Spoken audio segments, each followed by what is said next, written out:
Hi, hello everybody, I'm Justin and this is Koopa. Welcome to Koopa's Corner. We are back. I haven't been posting quite as often lately. Life has been lifing and it's been really hard to keep up, but we're back and we're going to talk about the WWE's premium live event, Crown Jewel. This is going to be our preview and predictions video for Crown Jewel. Crown Jewel is happening this weekend in Perth, Australia. The first time it's not in Saudi Arabia, because Saudi Arabia has paid a shit ton of money to get a much better value, higher quality PLE. They're going to be hosting the Royal Rumble, and then the following year they're going to be hosting WrestleMania. For better or for worse, that's the reality of the situation. So Crown Jewel is going to Perth. And we are still going to have the traditional, only have them last year, Crown Jewel championship match where it's champion versus champion and then they get a brand new championship, even though the winners of last year are not necessarily the ones defending this year. Because Crown Jewel, that's the gimmick. Not very excited about this event or the fact that this event still exists now that it is no longer in Saudi Arabia. This felt like one of the shows that they made just for Saudi Arabia, and that's fine. When they're going over there, they can have their own little thing. Now that Saudi Arabia is taking the big stuff, the good stuff, and they're still trying to keep this gimmick alive, it has me scratching my head a little bit. I'm not the biggest fan of this, but that doesn't matter because they're doing it anyway. The fact that they're coming out of Australia, it's going to be a very unique start time. It's going to be 8 a.m. Eastern Standard Time, which is 5 a.m. Pacific. And that is actually a little bit later than the last time they were in Perth. The last time they were in Perth, I believe it was a 5 a.m. start time Eastern Standard Time. So it was quite a big difference between 5 and 8 a.m. And this is once again going to be on ESPN instead of Peacock. So if you haven't made the switch because you don't want to pay triple, then you're going to miss out. And me, myself, and we're going to miss out. I haven't made that jump. So I'm not watching the PLEs like I've grown accustomed to over the past 10 years, 11 years. This is very much like the pay-per-view era for me where I'm watching Raw, I'm watching SmackDown, and I'm only catching highlights of the PLE on YouTube. The build for this has been kind of mixed. It's not a very high priority event, and it's not necessarily, some matches have had a better build than others, right? There is 5 advertised matches, which is pretty standard for the PLEs here. So let's just jump right into the match card. We'll talk about each match, the build a little bit, and how we think it's going to go. First up, we've got Roman Reigns in a street fight against Big Bronson Reed. Now, Roman has sort of been in an auxiliary feud with Seth Rollins since WrestleMania when Paul Heyman turned on Roman, turned on Punk, joined Seth Rollins. They formed the Vision. Roman and Seth have not gone one-on-one since then. Roman's been doing a lot of tag matches against the lackeys, Braun Breaker and Bronson Reed. He'll do a match, he'll disappear for a couple of months, go film a movie, something like that. We are past the days where Roman Reigns is a regular fixture on our TV. But he's back, and he went straight for Bronson Reed, and now they're having a street fight. This match exists for 2 reasons: to get Bronson Reed on the card in his home country of Australia, and to get Roman Reigns on the card while that story slow burns and develops. And they're sort of doing a Bloodline 2.0 kind of story where Roman is talking with Jay a little bit, he's talking with Jimmy a little bit, Jay's kind of bouncing between heel and face, maybe going to become the tribal chief himself as Roman Reigns kind of does less and less. So there's that whole thing on the side, and once they finally reform, we'll probably get Bloodline versus Vision, in a faction versus faction, like a big 6-man tag, maybe a War Games, maybe something along those lines. So there's a couple of different things at play with this build, but the actual build between Roman and Bronson that isn't really those long-term things has been relatively short. Roman came back, Bronson stood up to him, they brawled, now there's a street fight. Right, that's the past couple of weeks in a nutshell. Even though Bronson Reed is in his home country, he's not the only Australian in the WWE, so I don't think we have one of those situations where it's like, give the hometown hero this big win. I think this is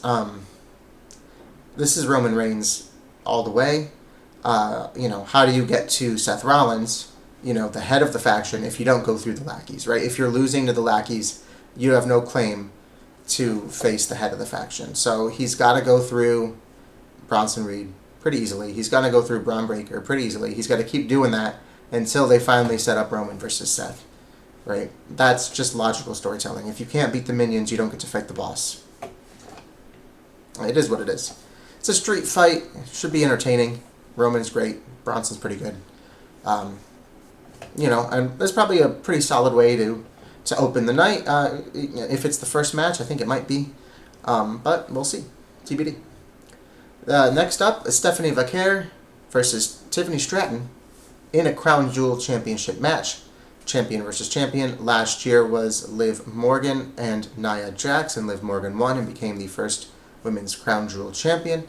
And now this year the title is on the line, and it's Stephanie Vaquer and Tiffany Stratton, neither of whom were champion last year, neither of whom fought for the title last year, and neither of whom are going up against Liv Morgan, who is currently out with an injury. Stephanie Vaquer is champion on Raw, and she's only been champion for a very short time,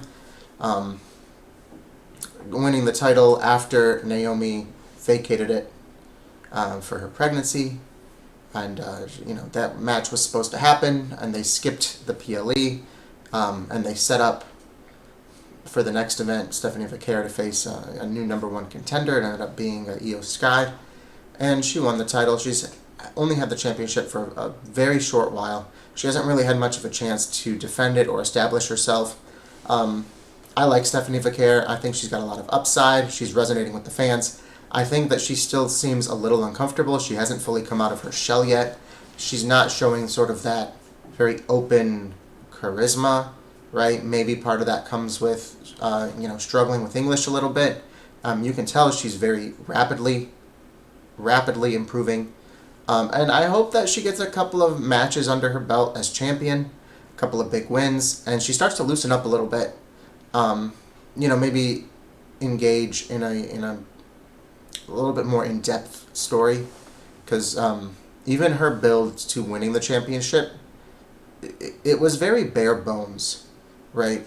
And so as much as I like Stephanie Vaquer, the jury's still kind of out on whether or not she's going to take this ball and run with it and be a success, or if she's going to, reach for that brass ring and just fall a little bit short. So TBD, right? It's TBD on that. Only time will tell. I'm rooting for her. Again, I like Stephanie Vaquer. I think that she's in this for all the right reasons. She wasn't like a fitness model who got recruited, right? She's a pro wrestler who is a fan of pro wrestling. She's really good in the ring, and she's just got a lot of potential, a lot of upside, right? And on the flip side, you've got Tiffany Stratton. Tiffany Stratton's been champion for a lot longer. Tiffany Stratton, unfortunately, has sort of been spinning her wheels, even though she's been champion for a long time. She's been kind of stuck in a never-ending feud with Nia Jax. She fought Jade Cargill, and she's back to Nia Jax. She beat Charlotte in WrestleMania, and she's back to Nia Jax. She hasn't done a ton as champion, but she's tried to make the most of what she's been given, and you can tell that she's put in that effort. You can tell that she's been trying. Both are kind of baby faces right now, which makes for an interesting dynamic, and it could split the crowd. I think that right now, Tiffany is much more established. She can eat a loss and bounce back a lot more quickly, and therefore it makes a lot more sense for Stephanie to get the victory here. She really needs some, credits under her belt to establish herself and to roll forward and to gain some momentum. So Stephanie Vaquer, I think, is going to win, and she's going to have a brand new accolade, Crown Jewel champion.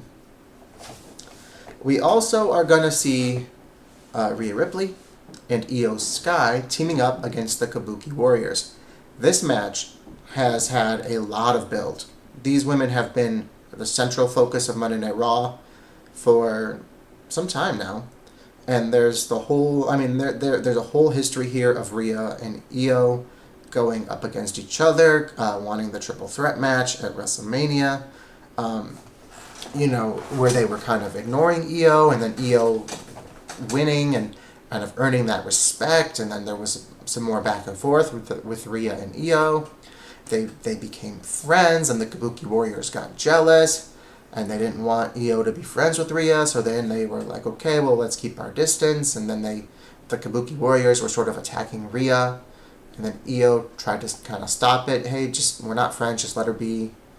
It's okay, and then they turned on Io, and so it's been a very interesting story. It's nice to have both women involved in a meaningful story that doesn't involve the championship, right?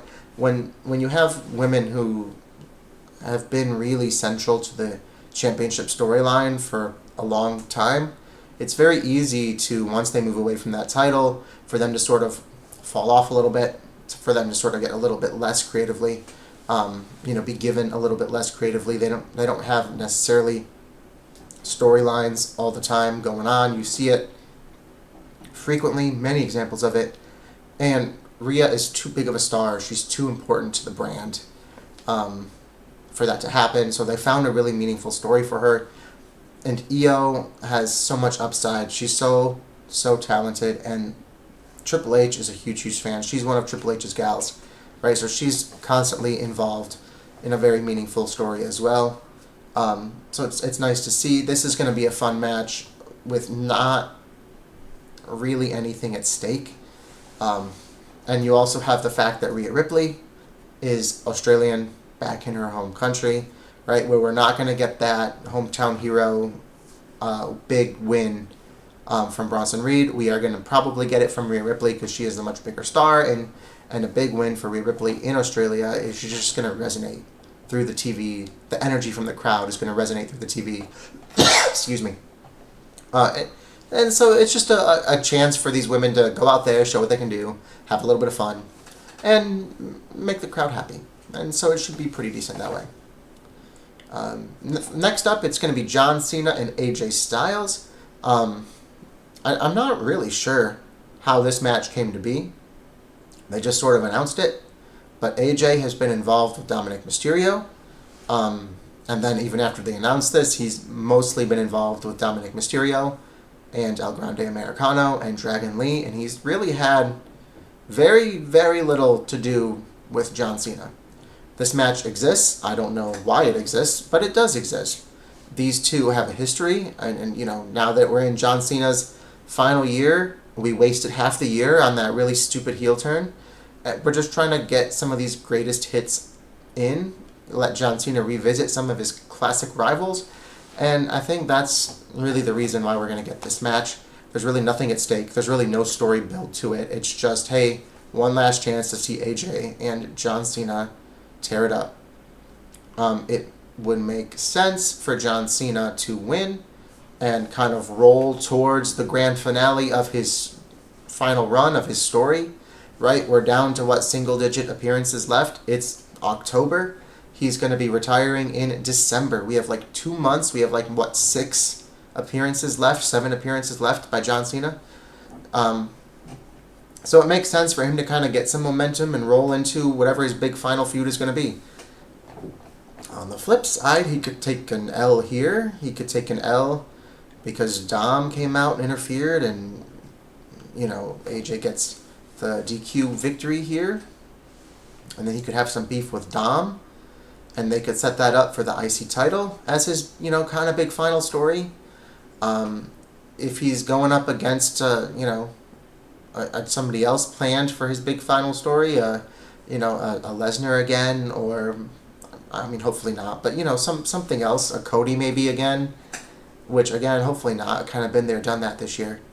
But wherever they're going with it, if it's not really Dominic Mysterio and the IC title, the other reason he could take a loss would just be to, take a few losses in a row. His next few appearances all kind of have to be matches. Maybe open challenge style, something like that. He eats a few W's. He starts questioning whether or not he's still got it. And then he finally gets the big victory, goes out on top, right? Sort of bucking that, your final match is you're doing the job. You're putting someone over on your way out. John Cena can do that for the next couple of weeks, couple of months, and then get a big W at the end and walk out on top. And that story would really resonate if he finally wins the elusive IC title, the one he has never held in his illustrious, 23-year career as a main roster WWE superstar. So this match, both of these guys are legends, incredibly talented. Maybe they can't go at the pace that they could have gone 10 years ago. It is what it is, right? Father Time waits for no one, but it should still be a lot of fun. Excuse me.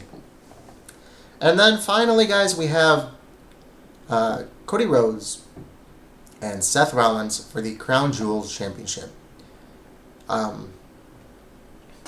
Cody did win the Crown Jewel Championship last year, so in a way he's defending that. Excuse me, sorry about that. I don't know, I'm tired of the Cody Rhodes thing. I'm not a huge fan, and it was nice to have Cena with the title. It sucks that he took it from Cody only to throw it right back to Cody. Cody hasn't really evolved as a character, in the past couple of years since he's returned. Going through Roman and all that, you'd hope to see a bit of an evolution for him. And right now he's just calling himself QB1, and he's sort of waiting for a real challenge. Seth Rollins, on the other hand, has built the vision. He's constantly evolving. He's constantly, involved in different angles, different storylines. I think he's a much more versatile performer, and he's got a lot more to gain here than Cody Rhodes has by winning. Cody won this prestige last year. He won this honor last year. It doesn't add to his resume in the way it would to Seth Rollins. And somebody could come out and get involved, and, it would make sense, right? It would make sense if Jey Uso came out, intending to distract Seth Rollins, but really distracted Cody. It would make a lot of sense if, somebody on SmackDown came out to distract Cody and set up a challenger for him, a McIntyre, a Jacob Fatu, something like that. Whoever his next challenger is going to be. I'd be surprised if it went clean all the way. We'll likely get, a Braun Breaker, maybe a Bronson Reed coming out to help Seth Rollins, which is where we could get, Jey Uso, or maybe even a CM Punk who's been kind of involved with them there, and LA Knight maybe. There's a lot of revolving parts around the vision. At the end of the day, there's just too much upside in Seth winning and not enough in Cody winning. Cody is going to be fine taking a loss. He barely loses. He's going to still be, the golden boy. Seth Rollins, he is in the midst of, a handful of different stories. He needs the victory more just to maintain credibility. So I think Seth Rollins is going to win this. I also think we're going to get some kind of brawl, some kind of twist, some kind of something at the end. This is not just going to be a clean one-on-one match. Like I said, Bronson Reed, Braun Breaker, Jey Uso, LA Knight, CM Punk, Roman Reigns. Could be Drew McIntyre, Jacob Fatu. We could have everybody. We could have anybody, right? Lesnar could come out and cause Cody Rhodes. I'd be surprised if the PLE ended with a clean victory here. Here's the new title. That's that. There's going to be something to set up somebody's challenge for something, right? Whether or not that impacts the finish of the match remains to be seen. And that's it. Those are the 5 matches advertised for Crown Jewel. Should be pretty interesting. Hopefully it is for those of you that have made the jump to ESPN for triple the price. Anyway, guys, let me know in the comments which match you are most excited about. And thank you so much for watching. We'll see you in the next one.